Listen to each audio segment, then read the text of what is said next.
चलिए, good evening बच्चों।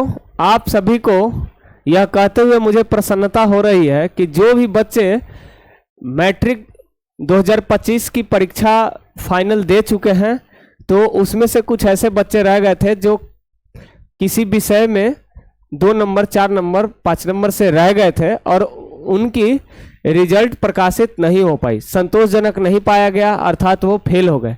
उसी में से हमारे विद्यालय के एक मिस्टर फैजल आलम है, जैसा कि आप यहाँ पर देख रहे होंगे, जैसा कि आप देख रहे हैं मिस्टर फैजल आलम है। ठीक है, हमारे यहाँ एक मिस्टर फैजल आलम है जिनका रिजल्ट जो है,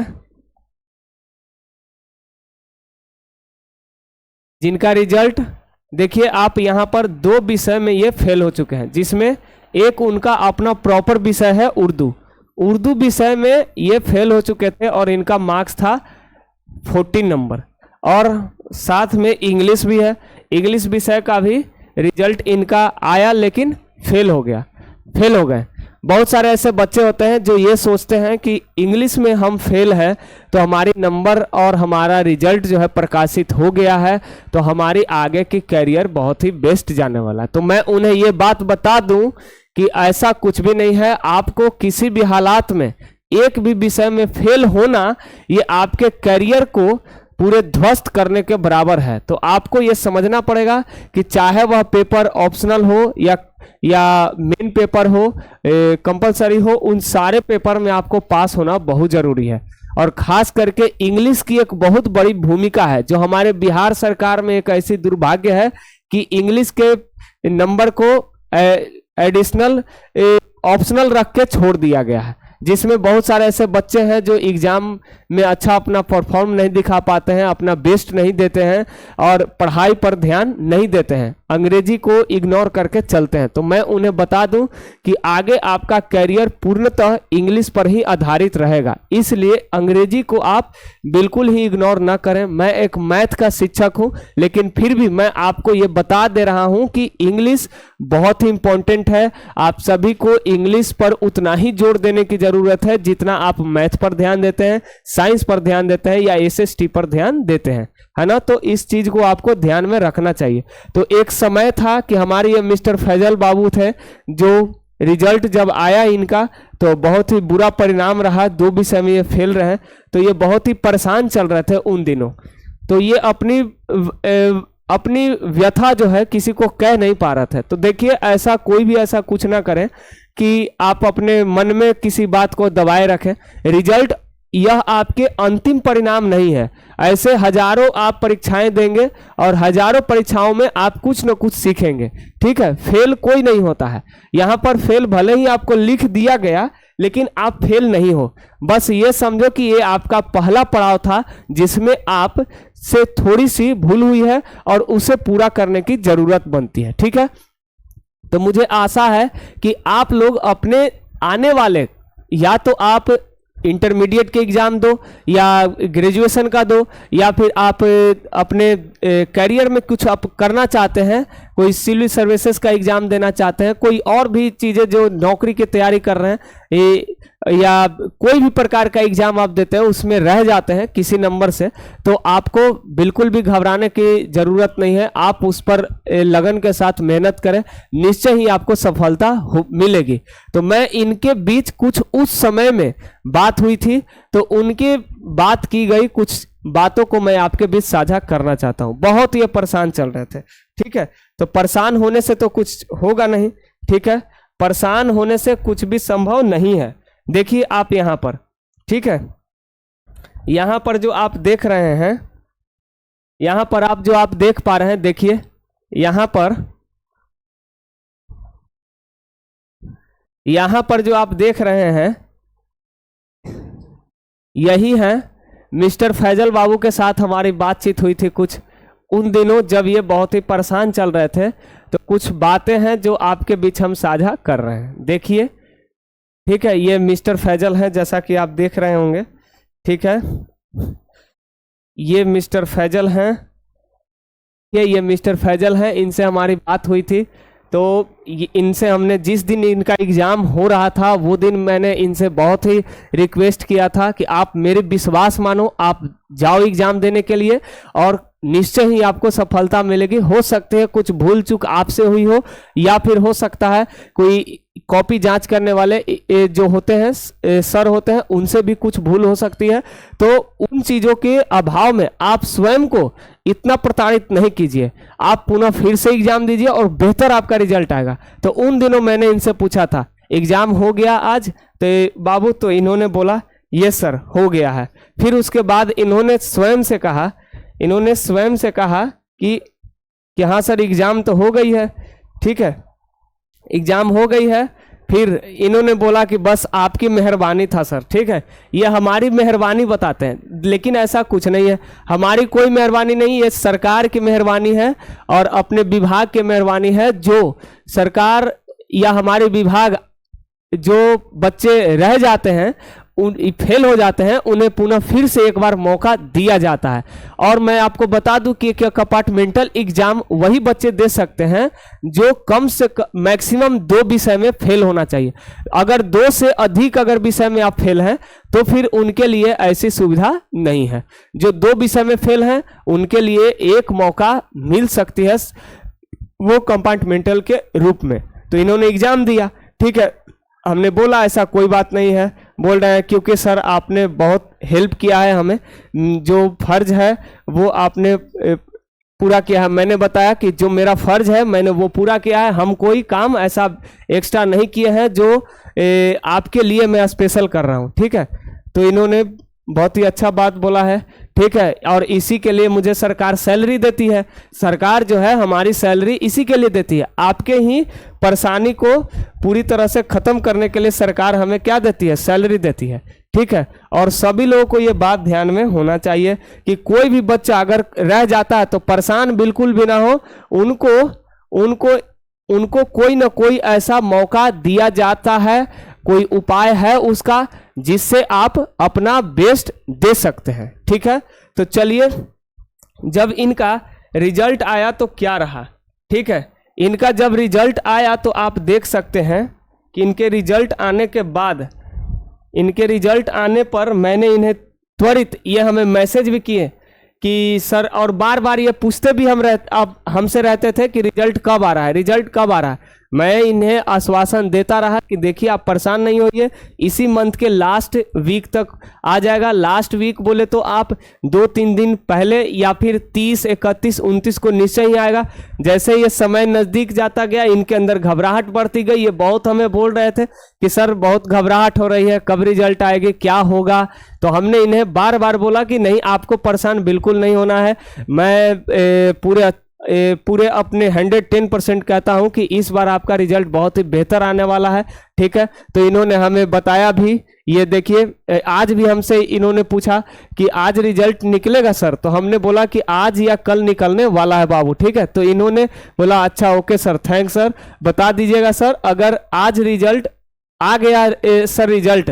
तो हमने बोला कि नहीं अभी हमको जानकारी नहीं है, उस वक्त हम सोए हुए थे। फिर बाद में इन्होंने फ़ोन किया हमको कि सर रिजल्ट आ गया है, ठीक है। हमने बोला कि ठीक है हम चेक करते हैं। तो हमें चेक करने से पहले इन्होंने खुद चेक कर लिया और रिजल्ट इनकी बेहतर रही।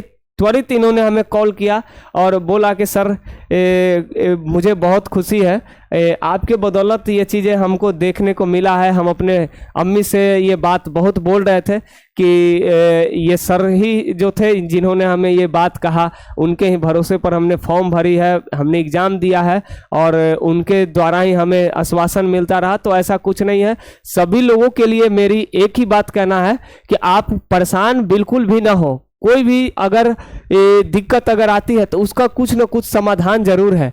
हम समाधान के पीछे हम अपना अगर समय निकालते हैं, समय देते हैं, तो कुछ ना कुछ हमारे लिए बात बन सकती है। अगर हम पिछले बात को अगर हम लेकर अगर बैठ जाते हैं कि हमारी तो रिजल्ट खराब हो गई, अब हम क्या करें, हम डिप्रेशन में आ जाएंगे, टेंशन में हो आप, तो बिल्कुल तनाव में आ जाने से आपकी और बात आपकी बन नहीं सकती और आपकी बिगड़ेगी।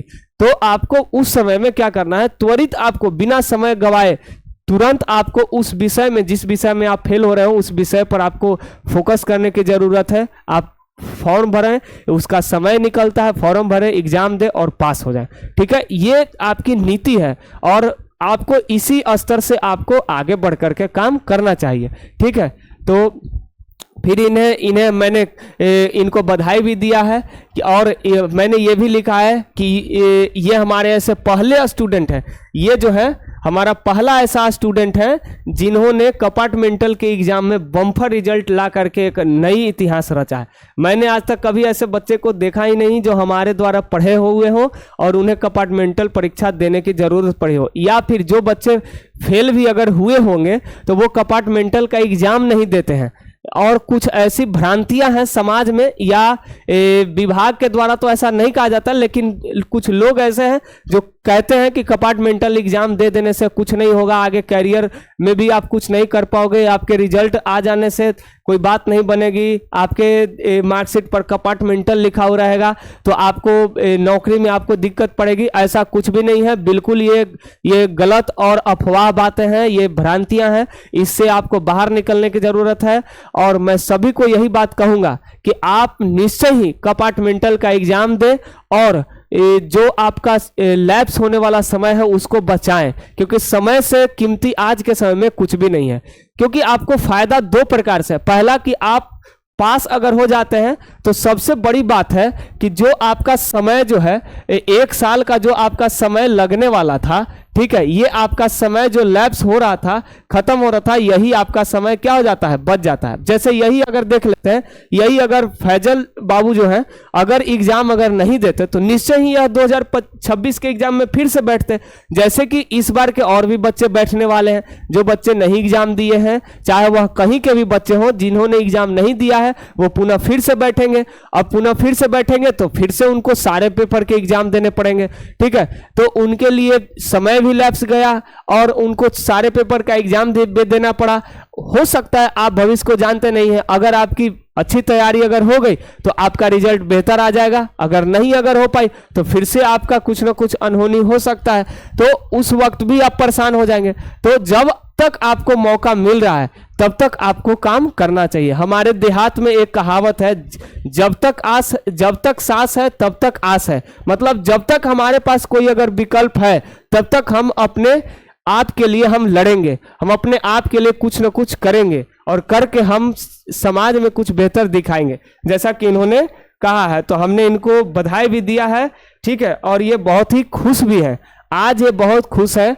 और इनके साथ साथ घर परिवार वाले, इनके अम्मी, इनके अब्बू या जो भी हैं, भाई बहन दीदी जो भी हैं, जो ये सोच करके ये वो भी कहीं ना कहीं तनाव में होंगे कि हमारे बुआ का क्या रिजल्ट रहा है, क्या हम सोचे थे, क्या हो गया। ठीक है, तो आज इनके घर में खुशियां आ चुके हैं। मैं बहुत ही खुश हूं इस बात को लेकर के कि एक खोई हुई जो खुशियां हैं उसको पुनः फिर से अगर पटरी पर लाया गया है, और इसके लिए जो हमारी विभाग है जो काम करती है, तत्पर है, इसलिए हम सरकार को अपने तरफ से भी बधाई देना चाहते हैं, उन्हें थैंक्स भी दिल से बोलना चाहते हैं कि ऐसे बच्चे को वो एक बार मौका देती है। ठीक है, तो चलिए देखिए इस बार का रिजल्ट में इनका क्या रहा है। ठीक है, इनके रिजल्ट में क्या रहा है आप देख सकते हैं। इनका रिजल्ट है, आप देखिए, आपके बीच यहां पर खोल दिया गया है रिजल्ट। देखिए, मैंने आपको बताया था उस वक्त कि इनके रिजल्ट में विषय ऐसा था जो यहां पर आप देखिए, ये उर्दू का विषय है, इसी विषय में वो फेल हो चुके थे। पिछली बार वाला में आप देखेंगे, पिछली बार वाला में आप अगर देखेंगे तो पिछली बार वाला में इनका रिजल्ट जो था, इनका जो रिजल्ट था वो देखिए आप यहां पर इनका, अच्छा हाँ, यही फिर से वही खुल रहा है। अच्छा चलिए, तो मैं बता दूं आपको कि पिछले वाले जो पेपर हुआ था, जो फाइनल एग्जाम आया, रिजल्ट आया था, उसमें इनका बिलो 30 था, क्योंकि 30 नंबर से कम आते हैं तभी कोई बच्चा फेल हो जाता है। तो 30 नंबर से कम था, इस वजह से वो फेल हो चुके थे। तो यहां पर ये क्या हो गए, यहां पर ये पास हो गए, आप देख पा रहे हैं। फिर अब देखिए नेक्स्ट जो एग्जाम था उनका इंग्लिश का, जो इंग्लिश को बहुत लोग इग्नोर करते हैं, फेल हो जाते हैं तो भी रिजल्ट तो सरकार दे देती है, लेकिन उसको वो ये सोच लेते हैं कि हमारी सब बात बन गई, लेकिन ऐसा कुछ भी नहीं है। आपको ध्यान देना चाहिए। अगर वो फेल हो चुके हैं तो उसके लिए प्रॉपर एग्जाम आप दीजिए, ताकि आपको कोई परेशानी का सामना नहीं करना पड़े। ठीक है, जब तक आप एग्जाम नहीं देंगे तब तक आपको वो विषय में हमेशा फेल ही माना जाएगा, चाहे भले ही आपका डिवीजन बन जाए या मत बने, उससे कोई मतलब नहीं है। तो हमारे यही फैजल बाबू हैं, आप देखिए यही फैजल बाबू हैं और इन्हीं का रिजल्ट आया है। ये हमारे विद्यालय उच्च माध्यमिक विद्यालयपुर के बच्चे हैं। ठीक है, इनका आप भी चेक कर सकते हो, इनका रोल नंबर रोल कोड यही आपके सामने लिखा गया है, जो रोल नंबर रोल कोड आपके सामने है।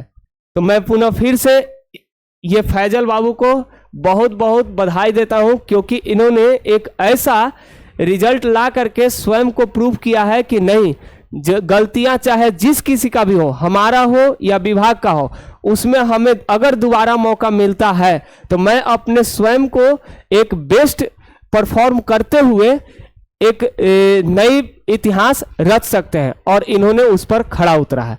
तो बहुत बहुत धन्यवाद इसके लिए कि आप सभी लोग इस सेशन को पूरा किए हैं। अगर आप भी बच्चे जो भी अगर एग्जाम देने वाले हैं या देते हैं, जो 2026 में बैठने वाले हैं या जो भी एग्जाम में बैठने वाले हैं, तो उन सभी को मैं बता देता हूं कि आपकी असफलता अंतिम नहीं होती है। आपको प्रयास करना है, और प्रयास जो करते हैं वही असल में सफल होते हैं।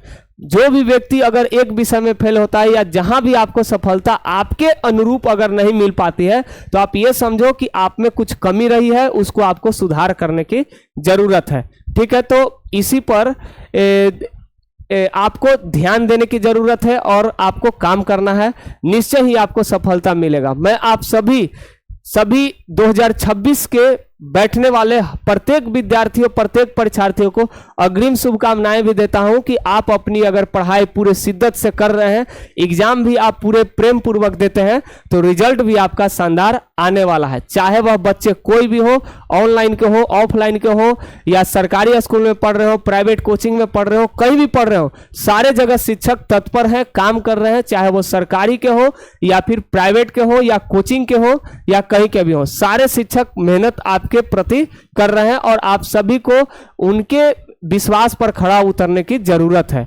तो निश्चय ही आप खड़ा उतरेंगे और इनके जैसे ही आप भी अपना बेस्ट रिजल्ट लाएंगे। तो मैं फिर से इनको मैं कांग्रेचुलेशन बोलता हूं। ठीक है, ये ऐसे ही आगे बढ़ें, सभी बच्चे इनसे देख करके प्रेरणा लें, और कोई भी एग्जाम में अगर कोई दिक्कत अगर होती है, कोई परेशानी होती है, तो आप मुझसे डायरेक्ट संपर्क कर सकते हैं। कोई मार्गदर्शन की आवश्यकता हो, निश्चय ही हमसे जितना भी हो सकता है हम आपको हेल्प अवश्य करेंगे, चाहे वह बच्चे कहीं के भी हो, कोई भी बच्चे हो। पढ़ाई से संबंधित अगर आपको कोई भी परेशानी है, आपको करियर में ऊपर उठने के लिए जो भी आपके साथ समस्या हो रही है, उस पर आप हमसे बोल सकते हैं, आपको जरूर मदद किया जाएगा। थैंक यू, धन्यवाद, जय हिंद आज के इस सेशन के लिए।